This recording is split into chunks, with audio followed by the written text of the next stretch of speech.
لیور د خاون رور دغه نه به هم ښځه پرده کوي. سړی دا خو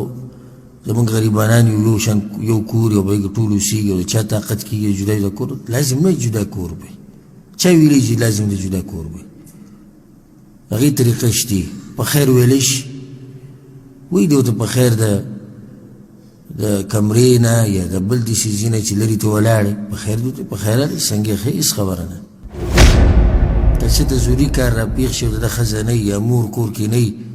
یا خور نه وي څه له مخې له راوړي لوپټه دې په مخ راواچي را وړي وله کنه. دوی څه وایي وایي نه ته وله د دې اجازت ورکوي چې دا دې ورسره کیني او ګپ شپ لګوي. اوس دغه خو نشي کېدی. که ته د ضرورت خبره غواړې نه خو کېږي په خیر په خیر کې مخ کته لازم دي که نه لازم دي؟ لاس میلاول پکې لازم دي؟ نه لازم. لاس ولې میلاوي؟ لاس پردۍ زنانه سره لاس میلاول حرام دي، ګناه کبیره ده. لرې نه ورته وایي پلانې په خیر راغلې واړه دې څنګه و ښځه دې څنګه وه ستا هغه بیماري څنګه ده اوس کار دې څنګه هېڅ خبره نه. ضرورت خبرې بس کور کې مور نشتی د خاوند خورې نشتی چېرته تلې ده بچی لوی نشتی ضرورت راغی څه شی له مخې له وړي ږدي ورته ایښودی شي ضرورت په رڼا کې دې ناخوا کټ کې ورته مخامخ کیني او مخ ښکاره دی او ویښته ښکاره دي او څنګه یو پرون نوی راغلی وه بل ما ټلیفون وکړو چې دی نشتي او اوس د دې خو اجازت نه میلاویږي. که دا غواړي چې لکه داسې اجازت وي د دې خو اجازت نشته په شریعت کې. ضرورت مطابق هغه هېڅ خبره نه ده او ضرورت ما ذکر کو چې رور دا حل دی نو بیا د تره زوی او ماما زوی او کاکا زوی او جي دا پکې وایي جي د نکاح رور دی دا پکې بل ځوان شعر ناسي درنه دا خو د سره نه خپلوانو کې په هېڅ کې نه ده خو د نکاح رور دی خپه په خپه اچولې ده په میز ورته چي پیاله پرتې ده دننه کور منډو کې یا غولي کې ناسي دا د نکاح رور دی. کوم ځای کې نکاح رور دی دا لا پرېږده دی خو لا بیا هم څه نکاح میکاح پکې یادي دا پلانې لکه څه کوي ستاسو کور کې ناسته جي زمونږ کور والا ورته رور ویلی دی زمونږ کور والا ورته رور ویلی ده او ده ورته هم خور ویلی ده ځکه یو بس د دننه ناسي. یعنې د الله قانون بدلېدی شي د یو ښځې په وینا باندې مطلب دا شو د الله قانون بدلېدی شي د یو نارینه په وینا باندې چې هغه نارینه ووایي پلانۍ زما خور ده الله خو یې دا په ده حرامه ده نشي کتی ورته پرده به کوي خو د ده د وینا د الله هغه حکم هغه ختم کو. دا مطلب شو کنه مطلب خو دې دا راوځي داسې خو ټول موږ د یو بل وروڼه او خویندې یو ټول د څومره مسلمانانې ښځې چې دي زمونږ میندې دي او زمونږ خویندې دي او زمونږ لوڼه دي او موږ د هغوی وروڼه یو یا پلاران یو او یا زامن یو ټول هغه یو رشته ده دا خو دیني رشته ده. مسله رورولي هغه ثابتېدی شي چې هغه د وینې د لاسه وي رشتې د لاسه یا د څه د لاسه د رضاعت د لاسه ځکه چې حدیث کې دا راځي چې يحرم من الرضاعه ما يحرم من النسب رضاعت د لاسه هم هغه نارینه حرامېږي کوم چې د نسب د لاسه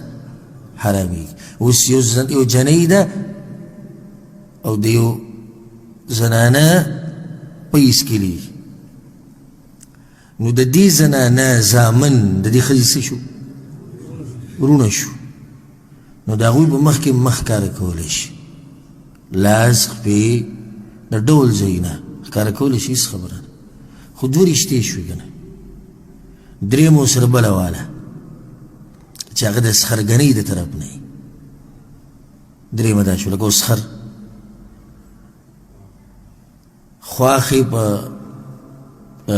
زوم باندې حرامه ده نو دا د سخرګنۍ نو رشتې څو شوې درې یوه د وینې رضاعت د سخرګنۍ د رشتې د لاسه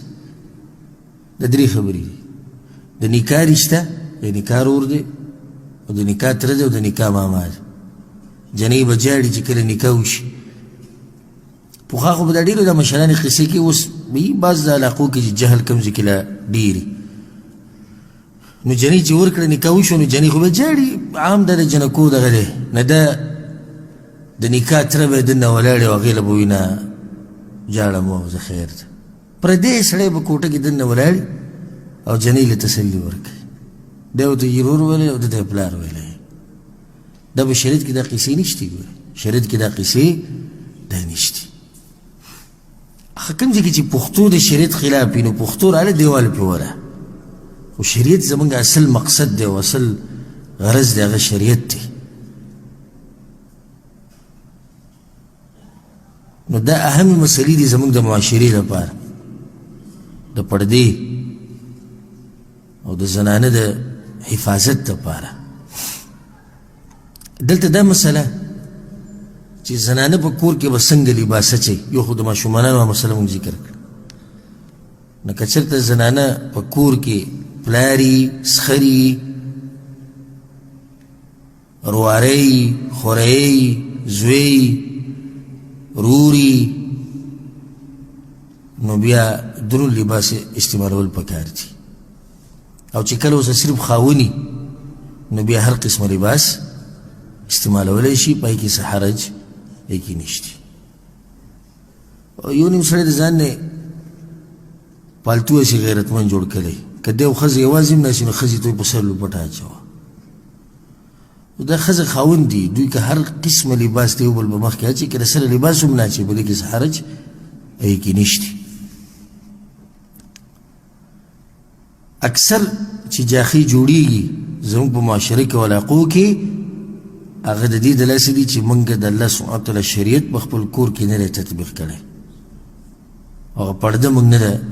شرعي پرده موږ نه ده نافظه کړې شرعي پرده په کورونو کې نشته او د پلانۍ د لیور سره لیڼو اورېدلي هم دي چېرته که نه دي ډېر دي ښه د پلانۍ د خاوند د تره د زوی سره لیڼو شوي دي ماما د زوی شوي د خپل تره زوی سره شوي دي د خپل ماما زوی سره بلکل شوي دي دا خو لا پرېږده دننه به کېنولی دا زمونږ جي نسبي دی زمونږ نسبي دی دی را دننه کړی چې په قوم کې ورسره یو دی دی را دننه کړی کور ته او د ده سره زمونږ یو لرې رشته کېږي زمونږ د دوی نیکه چې و هغه زمونږ د پلار د تره د زامنو او خورۍ او څه قیصه به راواري هغه به هم کور ته دننه راغلی نو د احتیاط پکار دی په دې مسلو کې او کوم چې د شریعت پولې دي د هغې نه وړېده نه دي پکار د شریعت د پولو نه وړېده